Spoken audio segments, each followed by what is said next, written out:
Not only have I been just a casual viewer of analog horror for the past 6 years, but if you watch my channel for a while, you would know that the VHS tapes that I find the most intriguing, I cover on my channel, with a series that I have called an analog horror analysis. If you take a look on my channel and see when the last episode of an analog horror analysis was posted, you would see it's been quite a long time. And despite me having a lot of passion for the series in the beginning, to be honest, I didn't really have much interest in returning to it. Until a couple days ago, when the Walton Files 5 Faces of Grief was released. At this point, I am extremely firm in my belief that this episode, standing alone, disregarding the rest of the Walton Files, is most likely the greatest creation to come out of analog horror. I understand that we have the Mandela catalog, I understand that we have Greylock, and I understand with King Pixels that we have the Backrooms, which was adapted into the movie. But respectfully, nothing that those creators made, or probably will make, will ever be like this. So with that being said, for the first time in almost 2 years, welcome to another episode of an Analog Horror Analysis, a series in which I go through, cover, and analyze other people's different VHS tapes. As you all know, today's topic of discussion is the Walton Files 5 Faces of Grief, released on July 29th, 2026, made by Martin Walls.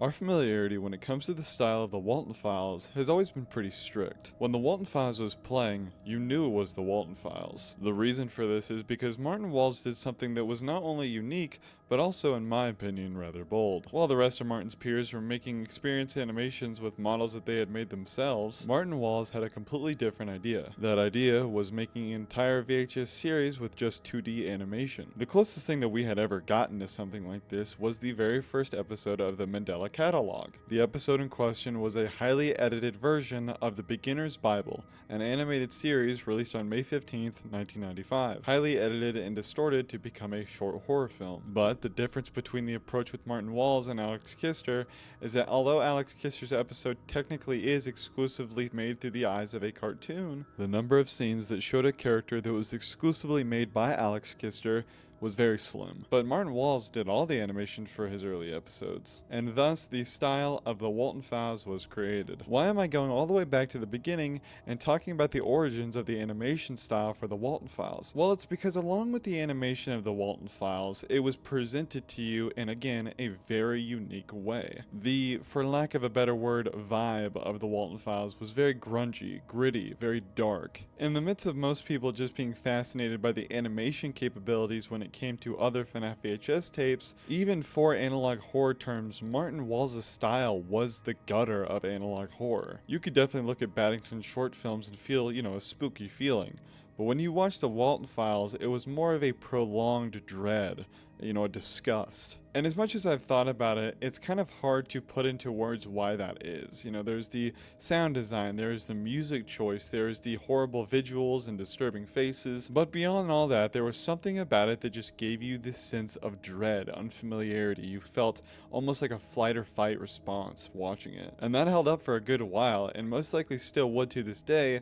But Martin Walls took a different turn with the Walton Files 4 and 5. He went from unsettling drawings, disturbing sound design, and distorted faces to making actual films. Now, to combat my own point, I will say that the Walton Files 4 still keeps a remnant of the beginnings of the Walton Files when it comes to its style, but that is because the Walton Files 4, most of it was made around the same time that the first episodes were coming out. But the Walton Files 5 took what we knew about the capabilities of Martin Walls and threw them out the window, as Martin Walls would release one of the greatest, if not the greatest, films ever released on YouTube. That film is Faces of Grief, the story of the last days of Rosemary Walton.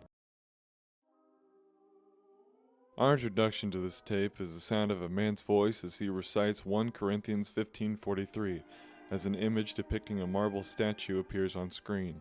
As he speaks about the depth of the spiritual body compared to the living one, it is no mystery what we are watching.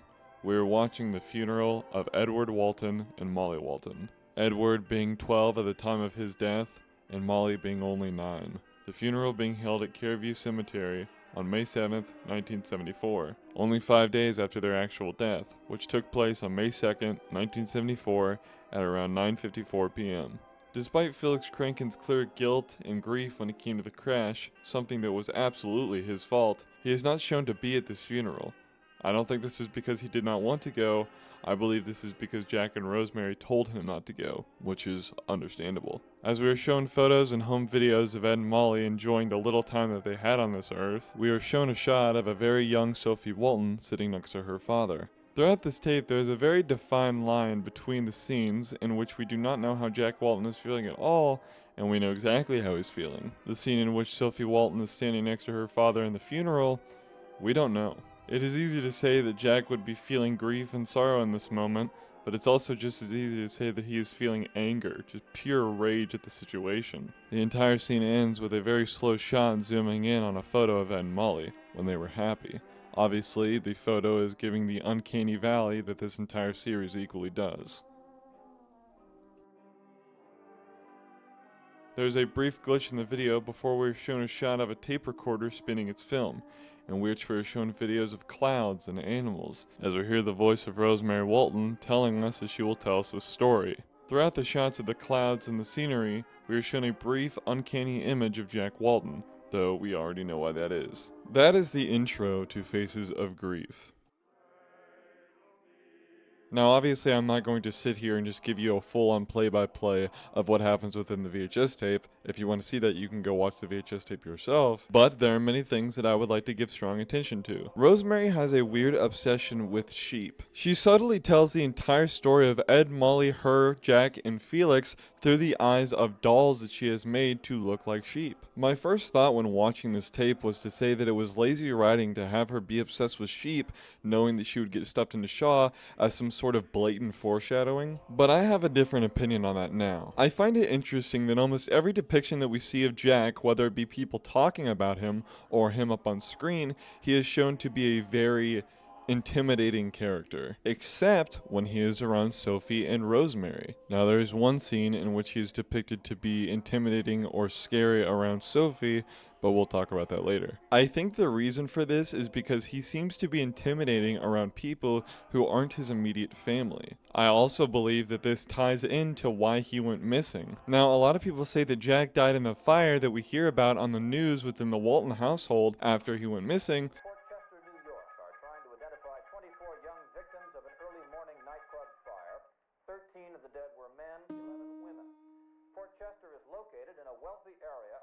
Connecticut border.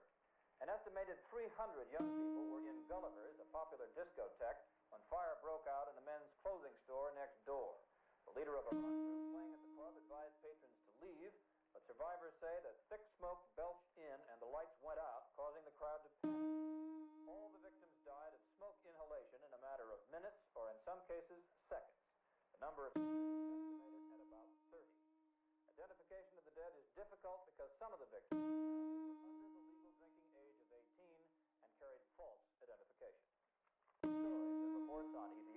Ellington, Gaze, and Gasoline when we continue. But I don't believe that either. Because first of all, Jack Walton goes missing on the 11th. He calls Rosemary on the 13th. That was days after he was already gone. If the fire happened on the day that he went missing, then why is he calling Rosemary 2 days later in a building where supposedly you were dying in minutes or seconds? Not only this, but within the call that he gives to Rosemary, he is expressing sorrow. He is saying, "I'm sorry," as if he's made a mistake that he can't go back from. Jack, please come home. Jack, where are you?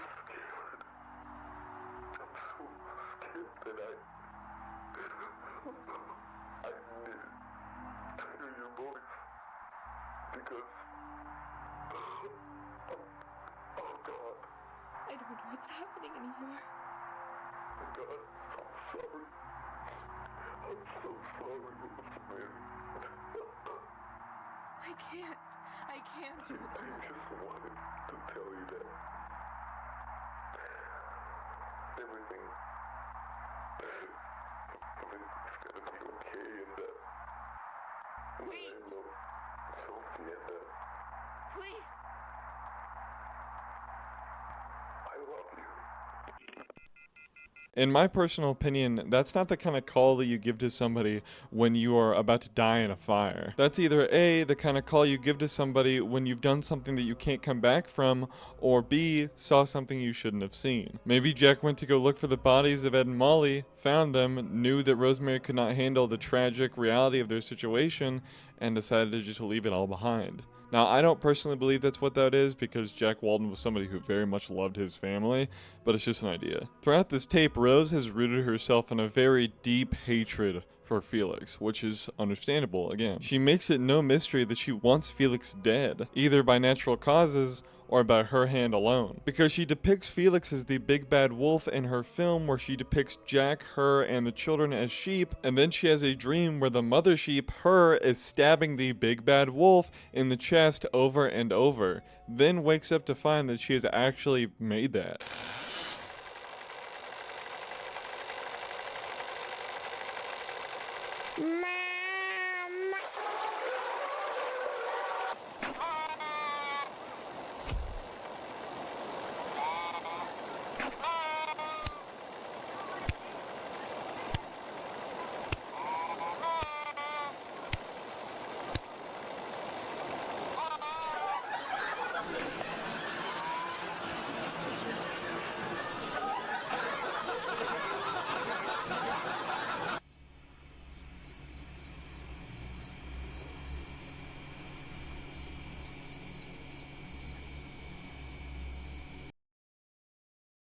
As we know them as characters, Rosemary is supposed to be a lot more docile and innocent, and Jack is supposed to be the one who is more aggressive and intimidating. So to see Rosemary steep to a level to where she's depicting herself stabbing Felix to death is jarring. But I don't think that this is a scenario in which Rosemary is the aggressor and Jack is the more docile person. I believe that this also has something to do with why he went missing. Again, I'll touch on that in a minute. It is never confirmed or denied if this is a film that Rosemary had been working on before her children passed away. If this is her grieving process, then not only is it a very interesting one, but also in some ways kind of an unhealthy one. Now, don't get me wrong, it is absolutely healthy to express yourself when you are grieving, but if your expression is just blaming yourself and also depicting yourself killing somebody, maybe it's better to actually talk to a professional rather than just play with dolls. But this is 1974, and as an employee within Bob's Burgers says to Rosemary, there are people you can talk to about all this, all right? It's a lot more common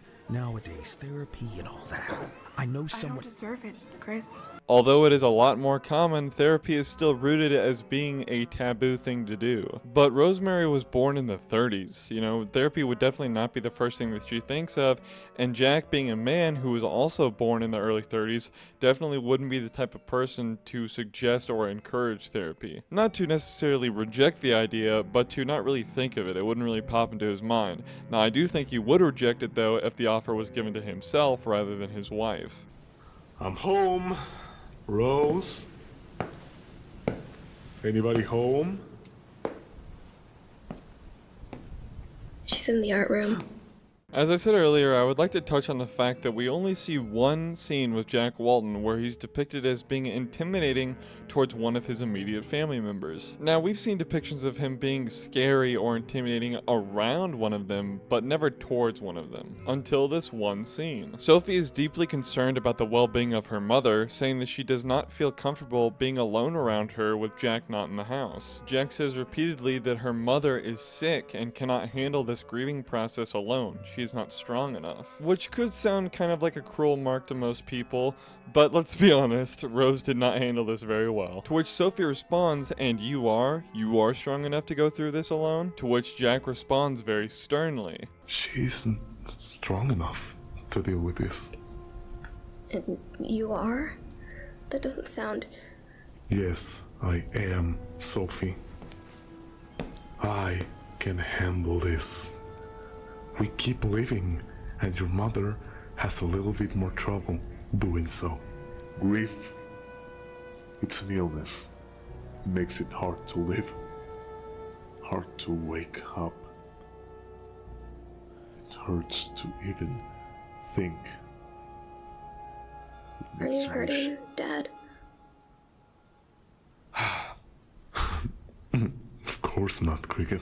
It is very clear that Jack is threatened by this question. He sees grief as a weakness, an illness, a sickness, something to stray away from at all times, even when it's the most logical thing to do, is to grieve. Now, most of that scene is not necessarily them talking about the grieving process, but that Sophie doesn't have much emotion regarding the situation. She feels like she's just going to see Ed and Molly tomorrow, or that they're just away, and she doesn't know how to feel, which again is understandable, she is a child. And it's this touching moment where Jack tells her that you're not a bad person because of your thoughts, this is just how our minds work. Everybody processes things differently. You're not a bad person, Sophie. And I think that the reason that they gave him this scene where he is being a good father figure to Sophie is that if he only gave him a scene where he's being intimidating and rather aggressive towards Sophie, it would leave a bitter taste in our mouths about the character, even though Jack is somebody who definitely deeply cared about his family. We see this again when Sophie hands Jack a drawing of him holding a shotgun after he's killed a deer, holding a dead bunny, and in suspiciously red text it says "take care." We don't know why she drew this, but we see that it has a major effect on Jack, where later we see Rosemary walking in the hall, to which she sees Sophie's drawing and what appears to be tear stains on it crumpled up in the hallway, and we hear Jack within his workroom smashing things and throwing things around.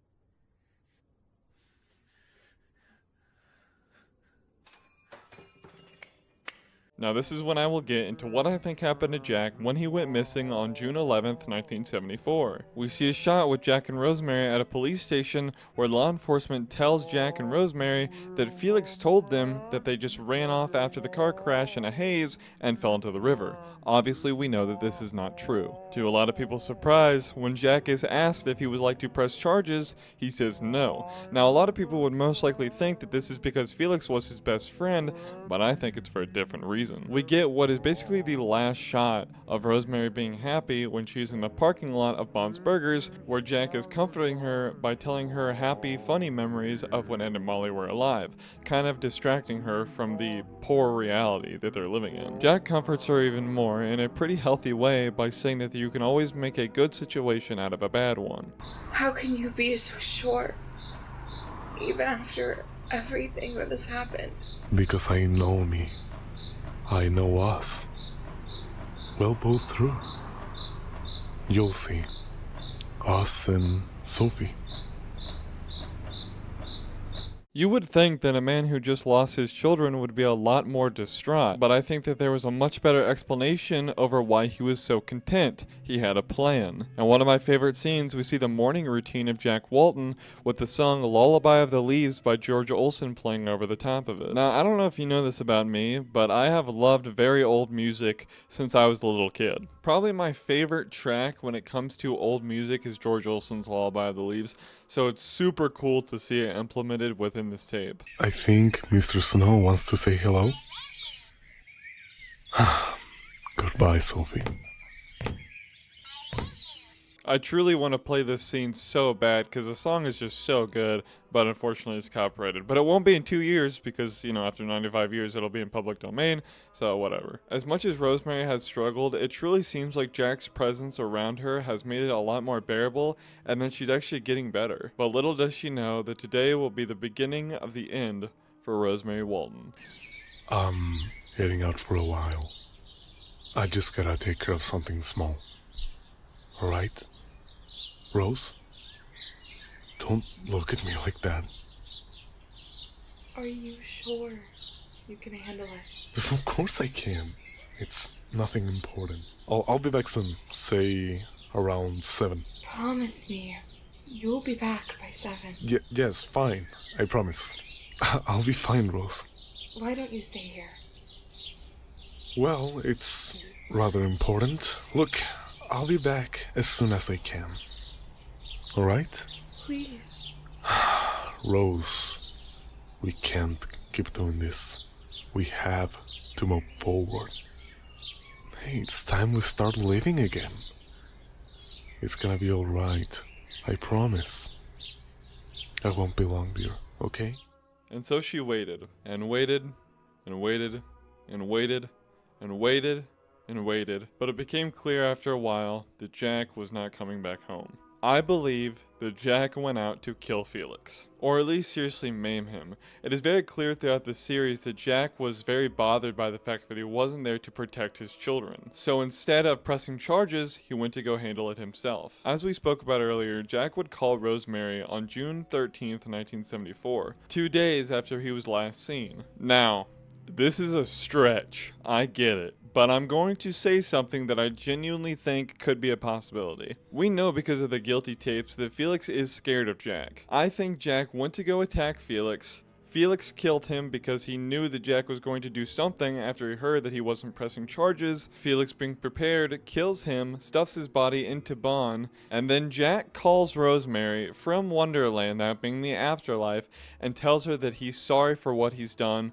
which is trying to take it within his own hands, and then he fails, and says that he loves them. This would not be the first time that we have seen a spirit communicate with somebody who is living. Or maybe Jack went to go look for Ed and Molly within St. Joanna's Forest, Felix is there, kills him, and then again my theory goes on. Maybe that's why when Rosemary is dancing with Bon, she gets a vision of Jack within the woods with a shotgun. Regardless, any kind of comfort that she had is now gone. Jack is dead. About a day after Jack had called Rosemary, we see Rosemary sitting by the piano in a scene that I showed you earlier where we hear about the fire on the news and she keeps tapping the piano and we see paintings that she has drawn herself appearing on screen for only about a frame or two. These paintings are absolutely horrifying, especially when they are depicted of Ed and Molly, so to know that Rosemary, the mother of these children, are painting them in such a way is very alarming, especially when you know that the only other person in that household is Sophie Walton, her 14-year-old daughter, who was already uncomfortable being around Rosemary alone when Jack was alive. Now what the hell is going to happen? We get a shot in which we see Rosemary looking at the TV where we see Felix Kranken doing an advertisement for Bon's Burgers. I also want to point out that in this scene we see a figure standing in the doorway behind Rosemary. We don't know who this is. A lot of people think that it's Bon, and I kind of agree, but it's not confirmed. Besides the piano, this is the first shot where we really see how Rosemary is just descending into madness.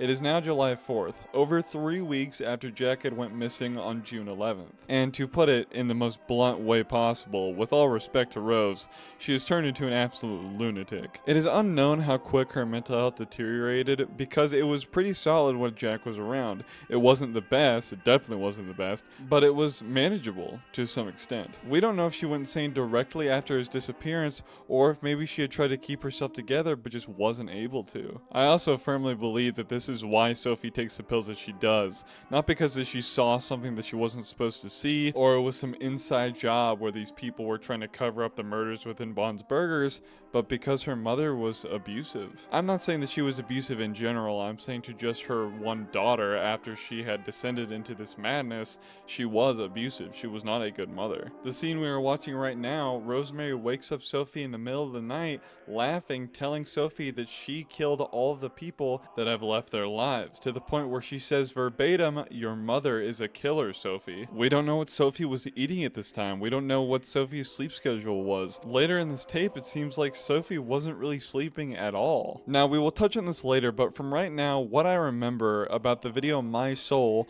which we found through the URLs that were hidden around the film, I believe that Rosemary says that Jack was trying to lighten the mood, so he took Rosemary and Sophie to a pizza place to eat, and Rosemary stated that she was surprised that Sophie was eating. So if she was having a hard time eating even when Jack was around trying to be a good father, how is she eating now? Rosemary has completely surrendered to the idea that everything leading up to this point has been her fault. her children dying, her husband going missing, Sophie's mental health decline. And she seems to be personally offended if anybody tells her otherwise. We see this firsthand in the scene where Rosemary's sister Laura calls her, saying that she can't imagine how she's feeling and that it isn't her fault, to which Rosemary smashes not only the phone, but her entire film setup. This entire film is a very interesting switch to Rosemary's character. Before, every depiction of Rosemary has been a very sweet, soft-spoken, sane woman. And her death was depicted as just this wrong place, wrong time moment where she was deceived by some demon and then killed with no real thought to it. But obviously we know now that there was a lot more to it than that, but again, we'll touch on that later. Obviously this tape is called Faces of Grief because it is Rosemary going through the grieving of her family. But the sad part is that although she definitely could have gotten help,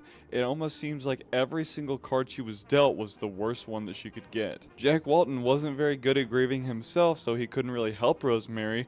Even though her mental health was somewhat stable when he was around, then he goes missing, and then the person that she hates the most, that being the man responsible for the death of her children, she has to see on TV every day because he's the CEO of the company that her husband founded. Not only that, but she has to see her own face alongside him because she did almost all the design work for the restaurant that Felix Kranken runs. Rosemary has a very unhealthy habit of going to the Bons Burgers location to basically just mourn. Not in a healthy way, but to kind of mourn her own situation by saying that she has caused it all. After coming back to this location multiple times, we learned from an employee named Chris that Felix Kranken has threatened to get a restraining order against her. Which, like, what the f***, Kranken? I do want to make this more of a seriously toned video, but I can't really help but make a joke about how absolutely absurd that is. What the hell is Rosemary gonna do to you, dude? Okay, yeah, she did make films about her stabbing you in the chest, and she does paint you with your head exploding over and over.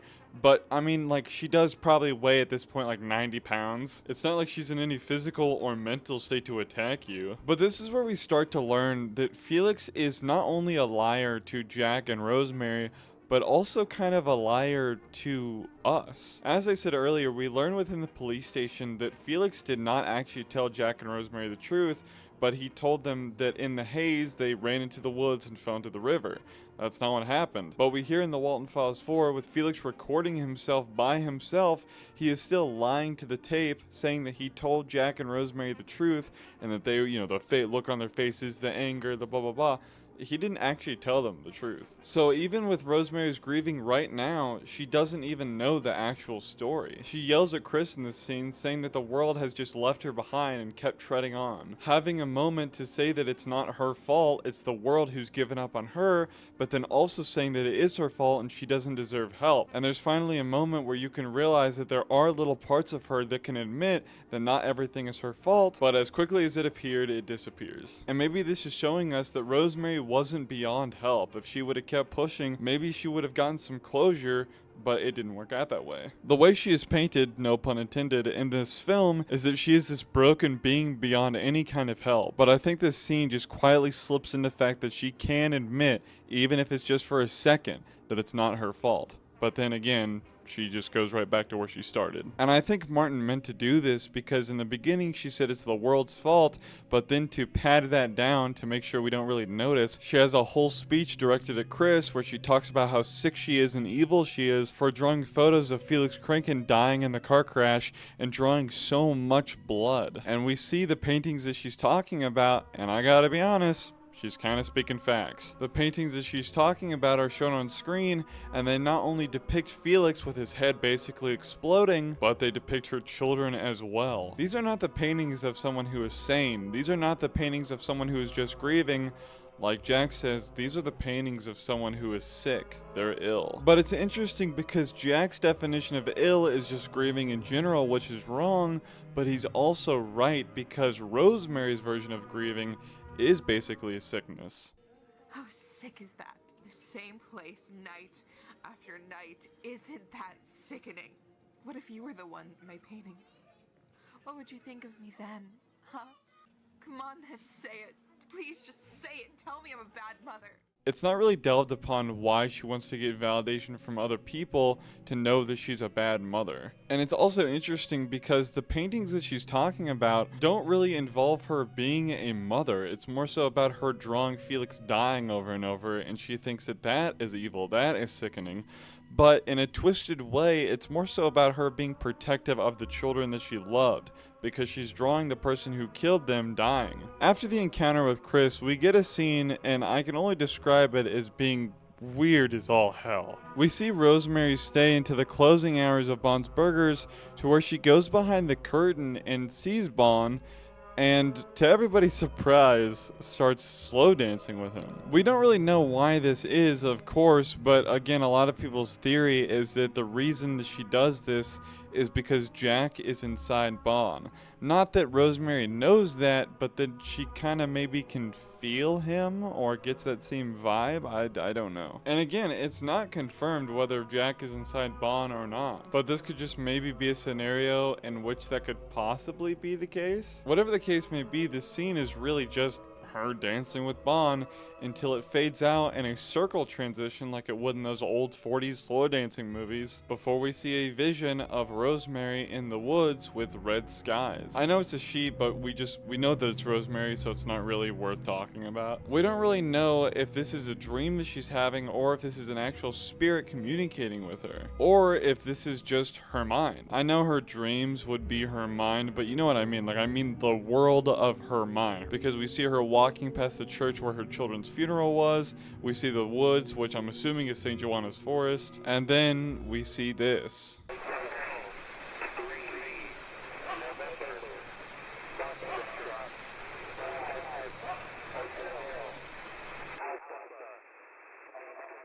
Jack? Jack? So, two things about this. Number one, this is a depiction of Sophie Walton's drawing, that being Jack Walton shooting a deer with a shotgun and having a rabbit in his arms. Number two, you hear the audio in the background of what seems to be a robotic or male voice saying random names. From what I can make out, it doesn't really seem like any of the names sound familiar, but that doesn't mean they aren't significant. But let's not get tripped up here, because in the middle of editing, I actually found out that the commercial that was on the TV after Jack went missing talking about the fire was confirmed to not really have any sort of significance at all. So maybe it just doesn't mean shit, who knows. God's testing me. He's testing us both. I can't do it alone anymore, Jack.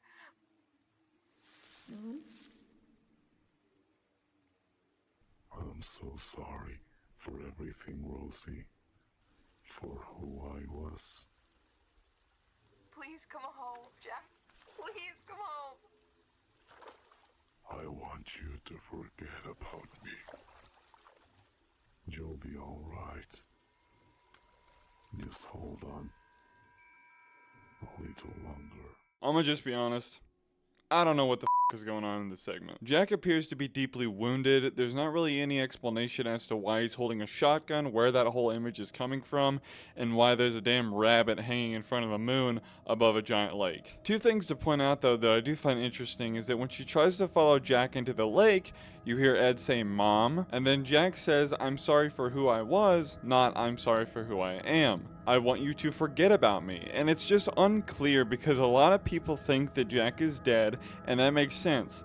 But I just feel like there's something else. Maybe I'm the one reading too much into it, but I wouldn't be surprised if Jack just ran away. Because you could say the way that Jack looks in the dream with him holding the shotgun is confirmed that he's dead, because he's here looking all weird in the spirit world, but this could still just be inside Rosemary's head, because one, we know that she draws gore all the time. Your mind can just mix up your memories like that in a dream, so maybe that's why she's seeing Jack as gory. And then with him with the red sky and the shotgun, she saw that drawing of him before he even went missing. That just might be how her mind is conjuring up an image of him in her dream. But again, it could just as easily be a dead Jack spiritually connecting with Rosemary, who knows. I know I said that Jack probably died when he went to go kill Felix, but again, this is a theories episode, so a lot of this is just going to be contradicting theories, just shooting ideas. We get get what is probably the most important scene when it comes to Sophie Walton's character development within the film, where Rosemary walks in on her in the attic watching old wedding footage. I'd also like to point out the fact that there are a lot of scenes within this segment where you see Bond in the background watching them. I find it very interesting that although Bond killed Charles and Susan, he has a strange specific fixation with the Walton family. He isn't just some merciless killer, he has a target, or targets. Rosemary gets extremely frustrated with the fact that Sophie Walton is playing these tapes, to the point where she is violently cussing at her to turn it off. Just like it's been so long since Why, Sophie? Why? Why the did you play those films? Although she is clearly extremely bothered by those films, it's interesting because maybe 30 seconds earlier, Sophie asks her, should you really be watching these? To which Rosemary says, no, it's fine, just let me have this. Either she really wanted to watch the films, like maybe it would make her feel happy and she couldn't help herself, or maybe she was looking for something to make her feel worse. Eventually, she pushes Sophie onto the floor and makes the camera and the film crash to the ground. She expresses horrible sorrow and fear for what she just did, to which she just says, I'm sorry, and runs away. Before she does that though, there seems to be some sort of demon dog in the middle of the attic. I don't know what the hell that's for. But regardless, she runs out of the house, and she runs straight into St. Joanna's Forest. For what reason? Well, although she does what she does when she gets there, which is try to off herself, considering she's still so focused on trying to be a good mother despite her mental health declining, it would be kind of surprising if she just thought that, okay, I guess that's it, I should just end my life. Despite the semantics of it, she does what she does, that being dipping her face within the water, I guess in an attempt to drown herself, as we see flashes of the police report where Crankin was lying about what happened to the children. As she tries to end her own life within the water, she sees her children buried deep within the depths of the lake. I find this interesting, given the fact that Rosemary most likely believes that the children fell into the river and died, even though that's not what happened. But this vision would most likely validate this lie even further for her.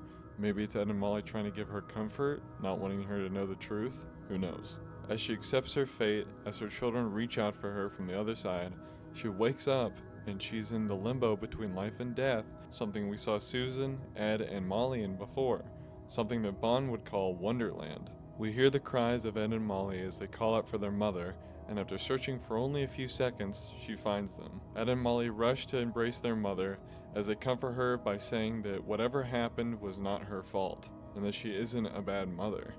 I'm sorry. It's not your fault. You're a good mother.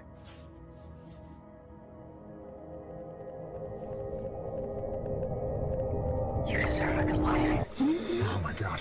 Thank God. Oh, Jesus, you okay? Whoa, whoa, whoa. Don't move just yet. Wait. Mrs. Walton, hey. It's okay. It's just me.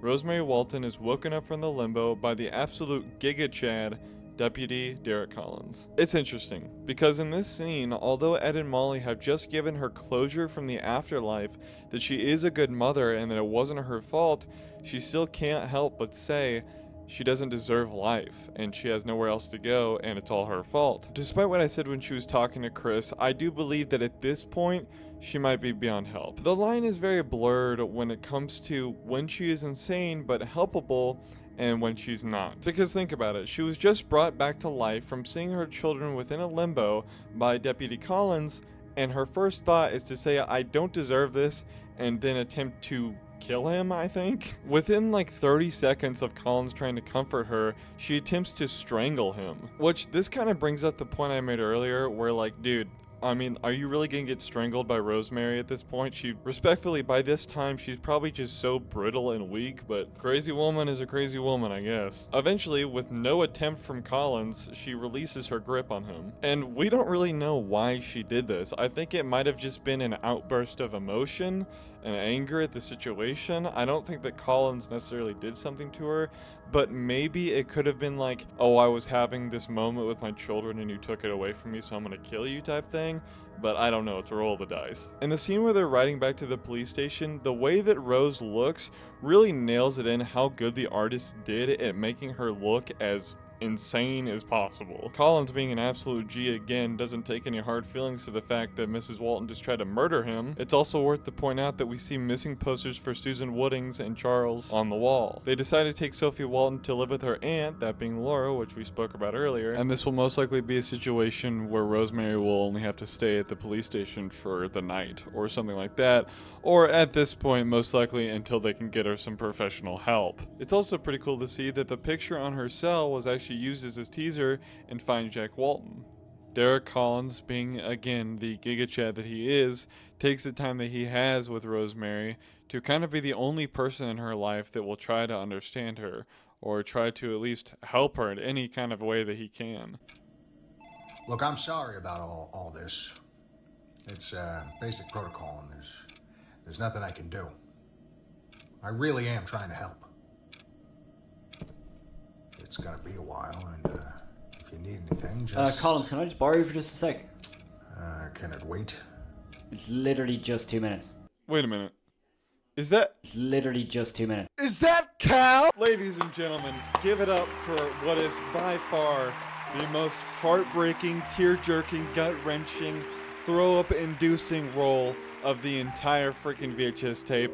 Cal, aka that horror dude. With all jokes aside, congratulations for being in this film, dude. You did an amazing job with the few lines you had, and it's also really cool that a guy who's in the Walton Files also knows who I am, so I can't even imagine being in the film. So just round of applause.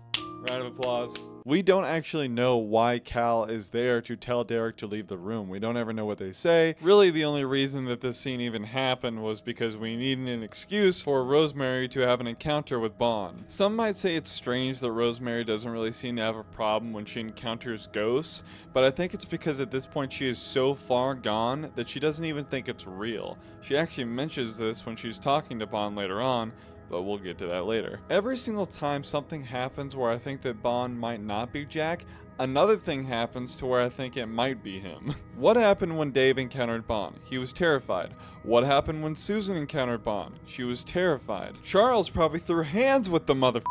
But for no particular reason, Rosemary seems attracted to this. She dances with Bond on stage and crawls on all fours to get to Bond in his ghost form to touch his hand through the cage. But stop. This frame right here. Does Bond look familiar? I'm not saying nothing, but I'm kind of saying something.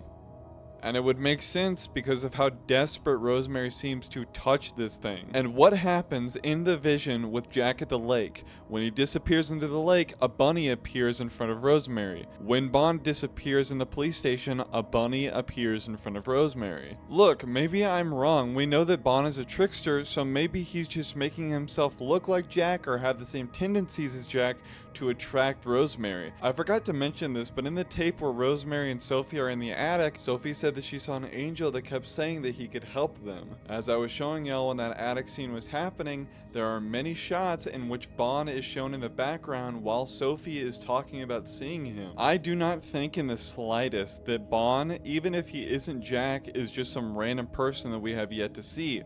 Whoever he is has a deep connection to the Walton family. He is significant. The bunny that appears to Rosemary in the police station leads her all the way back to Bond's Burgers. I'm sure we know where this is going. It's also just a little something to point out that there's a dentist advertisement on the billboard behind her. You know, Sophie was being brought to the dentist the day that Ed and Molly died. You know, might just be a little homage to that whole segment. As Rosemary walks into the Bond's Burgers restaurant, we actually see a sketch of the pumpkin rabbit up on the wall behind her. As she walks in with basically no hesitation, she spots someone. Those people being Susan and Charles. She only looks at them for a second before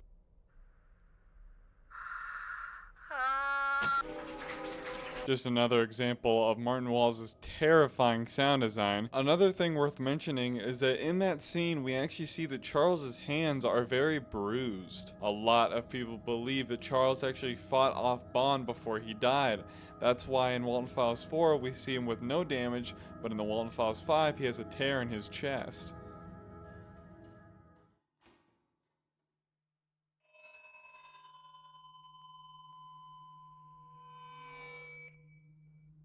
I know where he is. Rosie?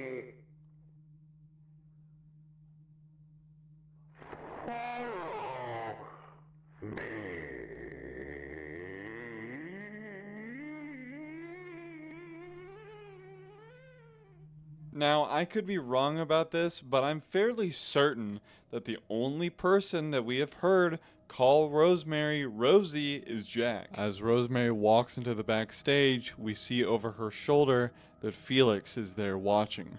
This has not only been confirmed to be Felix, but the Shadow Man.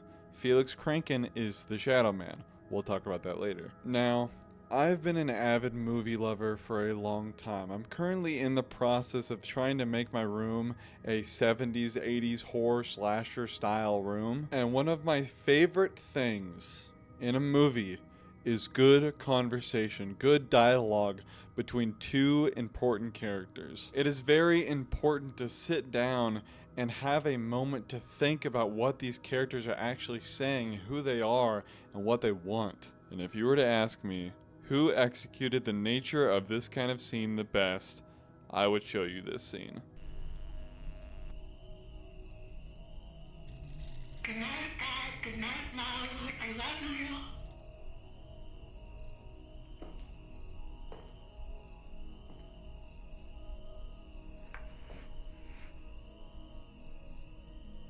That's my daughter's doll.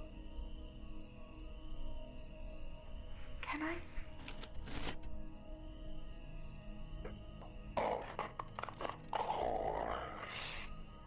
Throughout the past couple years, we've actually seen a lot of really talented YouTubers make pretty good horror movies, that being stuff like Talk to Me, The Backrooms, or Iron Lung. But none of them have something like this. Now, I don't know if Martin has a team or if he writes these by himself. I would have to go look at the credits. I don't necessarily remember. But beyond that, whoever is writing these, whoever is the head honcho of writing these scenes, you are a genius for this. I could go on about this scene for hours, but I will not. I encourage you to just go watch this scene for yourself if you have not already. You need to just go see it. In the most literal sense, this entire scene is absolute cinema. It has heartwarming moments, it has confusing moments, it has tear-jerking moments, it has every moment that you could need in a scene like this. The only thing that I will point out in this scene is the fact that Bond talks as if he's never met Rosemary before. He sees bodies as broken canvases that are waiting to be a beautiful painting. In his mind, that beautiful painting being stuffed inside of an animatronic suit. When Rosemary talks about his human body, he doesn't say, "Oh, you remember mine," or anything like that. He says, "You should have seen mine," as if she never saw him when he was alive. If this is Jack, that wouldn't make any sense. But there is an argument for this. In Charles Brooks' segment within Bunny Farm, he says that he can't remember his face. Now again, that scene takes place within 1982. That was almost 10 years after Charles had already died, so maybe he just forgot his face by that point. But it also could have been when you're stuffed inside a suit, your memories kind of go with you, which I could see is very plausible. The voice actors for Bond and Rosemary here do a breathtaking job. The scene in which Ed and Molly start moving around the rocket doll and Rosemary desperately tries to understand by asking Bond, "Oh, can they hear me? Can my babies hear me?" Oh, it's so good. But as I said before, I'm not showing y'all nothing. Y'all gotta go watch this shit for yourself. Go give Martin some money, man. But there is one thing I will show you. And that is how we all know this story ends. Bond promises Rosemary that she will see her children again if she lets him make her beautiful. And she agrees.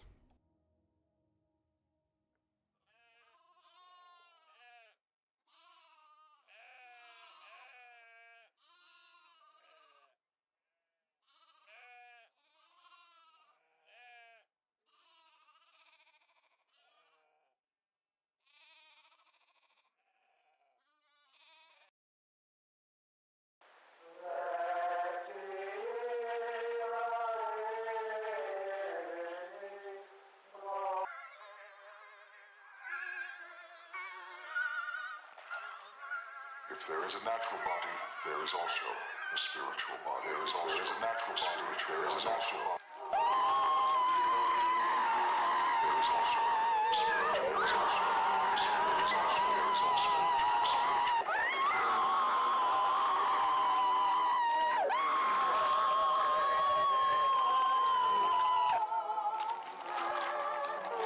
In the name of the Father, and of the Son,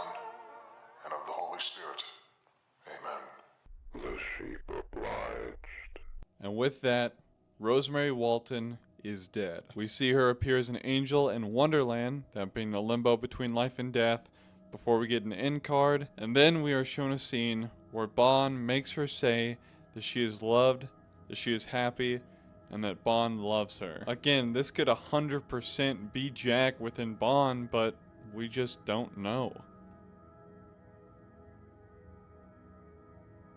If you've made it this far, thank you for watching this video. I actually made this video in just a couple days because it was so fun to just talk about this episode that we waited so long for. Now, right now my Wi-Fi is still not the best. We have to use satellite Wi-Fi because I literally live in the middle of the woods in the Northwest. But I am getting more equipment to bump up my Wi-Fi and make it better so I can keep putting out good videos for y'all. You guys have been absolutely lovely, and the support on my last video has been phenomenal. Got freaking 35,000 views. That's awesome. And yes, I know my theory about the release date was wrong. You don't have to keep reminding me like freaking a week after Faces of Grief got released. And I know I called Ed Walton a girl. I know. And I know that I said that Sophie was the youngest. I get it. You guys gotta understand, I know I'm a FNAF YouTuber, but I'm not a basement dweller, okay? I got other stuff going on.